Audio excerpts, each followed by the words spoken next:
Mira, el caso New Business es muy complejo porque hablamos del delito de blanqueo de capitales, pero respondiendo a tu pregunta, si dan los tiempos para condenar al expresidente de la República, Ricardo Martinelli, a mi juicio, dan los tiempos para condenarlo en primera y segunda instancia. Que se dé en una sentencia ejecutoriada, creo que ahí es donde debemos analizar, porque si hacemos un contraste con los casos que se han juzgado en el sistema viejo, es decir, en el sistema mixto, los casos son demasiado extensos, son muy burocráticos, son demasiado arcaicos, donde demoran, por ejemplo, una casación 2 años aproximadamente en dirimirse. ¿Cómo se puede traducir esto? Que la Constitución habla de inhabilitar a X candidato de la República con una sentencia en firme. Pero para que se dé esta sentencia en firme, se necesita un fallo de juzgado liquidador de causas penales, un fallo del Tribunal Superior de Apelaciones y una sentencia ejecutoriada en la última instancia, que es la Corte Suprema de Justicia, a través de la Sala Segunda de lo Penal. Esto en caso que la Sala Penal case o no este recurso extraordinario que podría presentar tanto la defensa legal del expresidente Ricardo Martinelli junto a la defensa de los otros imputados de darse el caso de ser condenados por la jueza liquidadora de causas penales. ¿Y qué pasa si solicitan que se admita la casación y la casación es admitida? Veo difícil que la casación de darse sea admitida. A pesar de elementos que se hayan podido dar en el transcurso de las audiencias que pudieran convertirse en puntos claves de irregularidades. Es una ruleta rusa. Mira, esto yo lo he conversado con abogados que han tramitado, han participado por años en el sistema inquisitivo mixto y ellos me han mencionado esto. La casación que yo he presentado ha reunido todas las cualidades. Pero ¿qué sucede? Que cuando llega a la Sala Segunda de lo Penal no es admitida, entonces pareciera. Lo que perciben los abogados es que es una ruleta rusa y casi siempre la Sala Segunda de lo Penal no admite casación. No admite porque esto conlleva un sinnúmero de trabajo. Lo ideal sería que los recursos sean admitidos, pero los magistrados de la Corte Suprema de Justicia tienen esa discrecionalidad de admitir. ¿Y quién los puede cuestionar? Nadie, porque ellos son la máxima, la máxima autoridad en este caso, en justicia hay aquí en dos Panamá. vertientes que al final del camino ni siquiera yo puedo, y creo que ningún abogado con experiencia puede vaticinar lo que va a ocurrir. Hay dos líneas, una donde no sea admitida, sí, y al final esto impediría que el expresidente Martinelli pueda correr, y la otra opción es que sea admitida y que una casación, por lo histórico aquí de los casos que hemos tenido, que han tardado hasta 2 años, le permitiría sí correr. Entonces, esas dos opciones están en la mesa. La juez Valoisa Martínez tiene esta semana para terminar este proceso de audiencia de juicio. Ella lo más probable se acoja al término de 30 días. Es finales decir, de junio. A finales de junio podríamos conocer este fallo. Las partes afectadas van a apelar y el caso va a ser dirimido en el Tribunal Superior de Apelaciones. Pongámosles 2 meses más. Este caso podría llegar en agosto. Pero ¿qué dicen algunos abogados que sí están a favor de la sentencia ejecutoriada, Félix? Es que si se cumplen los tiempos que verdaderamente son legales, podríamos tener una sentencia ejecutoriada en diciembre. Yo lo veo muy difícil porque los casos que se han ventilado en el juzgado, en el sistema anterior, en el inquisitivo mixto, como lo dije anteriormente, son muy burocráticos, son demasiado extensos, son muy arcaicos, por ende tardan demasiados años porque existe un colapso judicial en todos los despachos de la máxima Corporación de Justicia y los tribunales inferiores, pero todos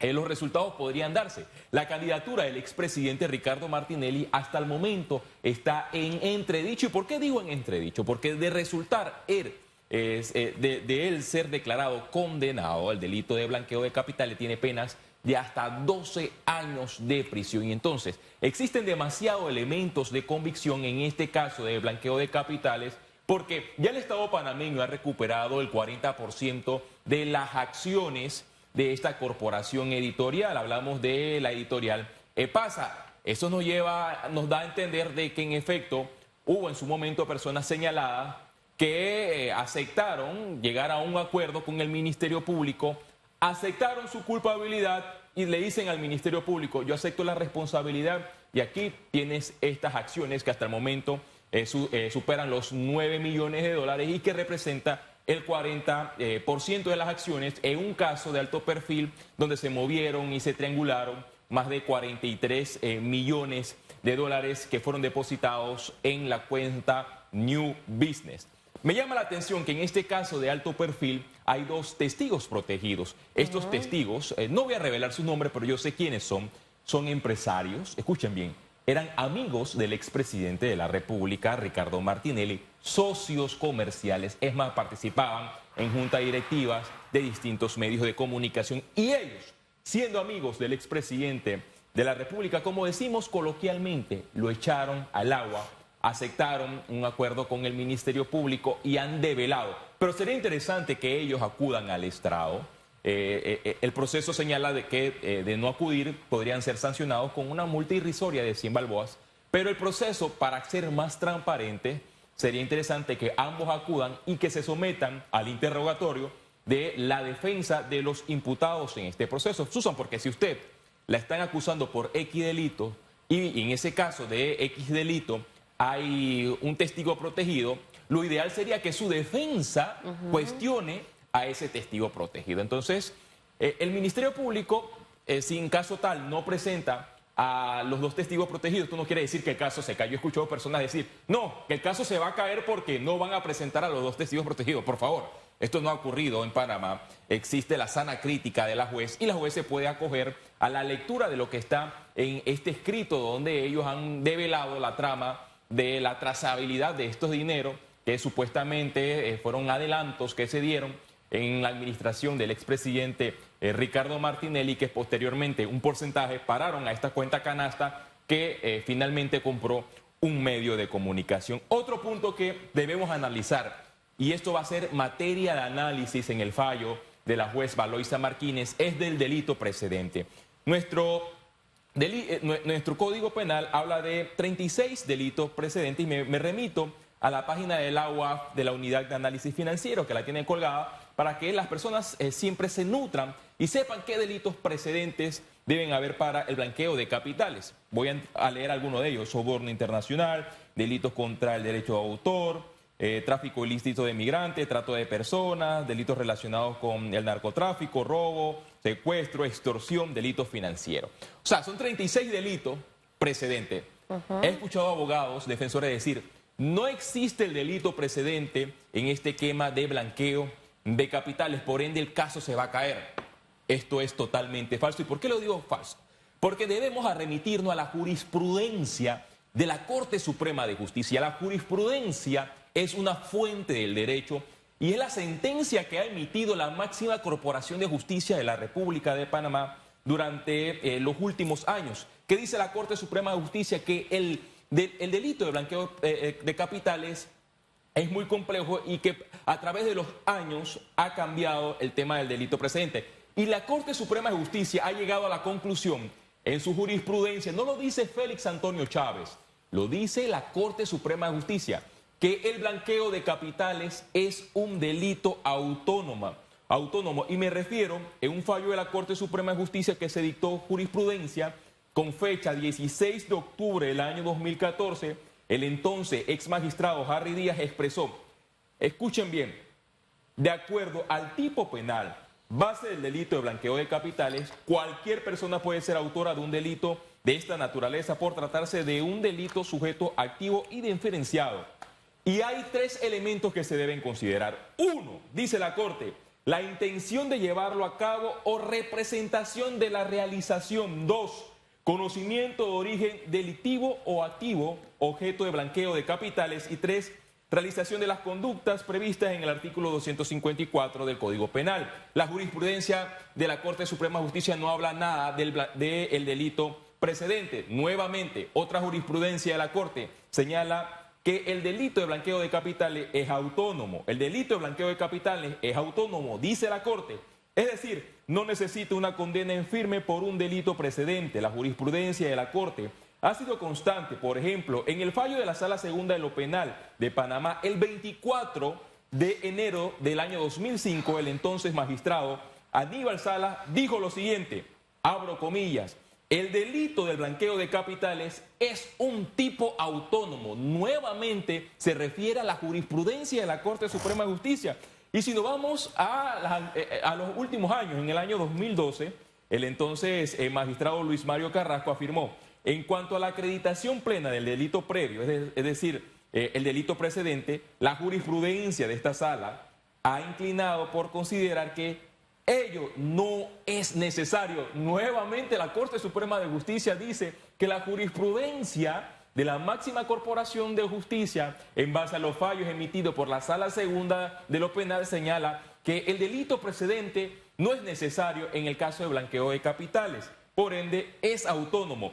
Fallo del magistrado José Ayub Prado. Dice, con fecha del 27 de noviembre del año 2014, en la cual se reitera que la consideración que la Corte ha tenido de blanqueo de capitales, dice, abro comillas, el delito de blanqueo de capitales persigue la realización de operaciones financieras comerciales con la legalización de conceder bienes adquiridos de forma ilícita, apariencia ilícita, atentando contra la economía de la República de Panamá.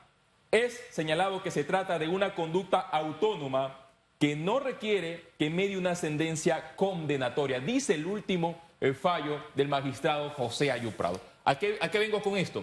Que ya la Corte ha dictado una línea, y esa es la línea que debe acoger la juez que está por encima de estos magistrados. Cuando habla de que la Corte ha dictado una línea, yo diría, quienes han estado dentro de la Corte en su momento han dado esa línea, ¿no?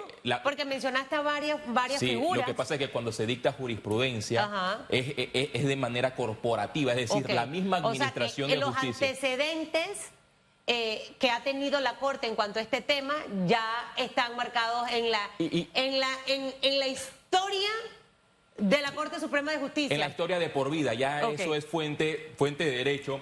Y cuando esto ocurre, los magistrados de primera, los jueces de primera instancia, siempre se van a la jurisprudencia de la Corte Suprema de Justicia, en el caso donde no existan delitos precedentes, y fallan de esa forma.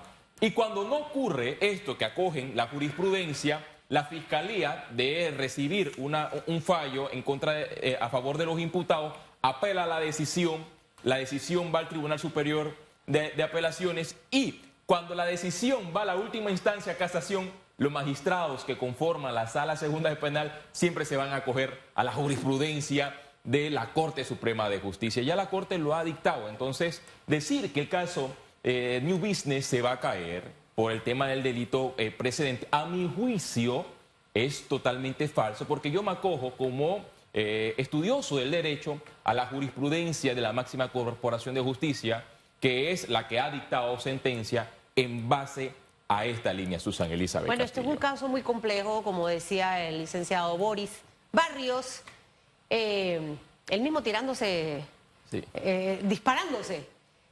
Las interpretaciones legales vamos a escuchar distintas. Cuando usted ve de repente un programa y escucha a un abogado, va a haber otro punto de vista. Cuando escucha a otro, va a haber otro punto de vista. Creo que al final esperaremos qué ocurre en este caso, el papel y el desempeño de la justicia. Lo que sí es cierto es que tenemos que trabajar encaminadamente hacia el futuro de este país y robustecer instituciones que están totalmente encaminadas al tema justicia, como lo es el Ministerio Público, la Corte Suprema, destinar los recursos necesarios, formar muy bien a nuestros fiscales, que al final son abogados, que tienen una parte importante en cuanto al rol de la investigación. No solo por este caso, sino por los otros que vendrán, porque terminará este gobierno y no sabemos, Félix Antonio Chávez, cuál va a ser el desfile de denuncia. Entonces necesitamos un sistema de justicia robusto que al final haga precisamente eso, la justicia que tanto hemos esperado.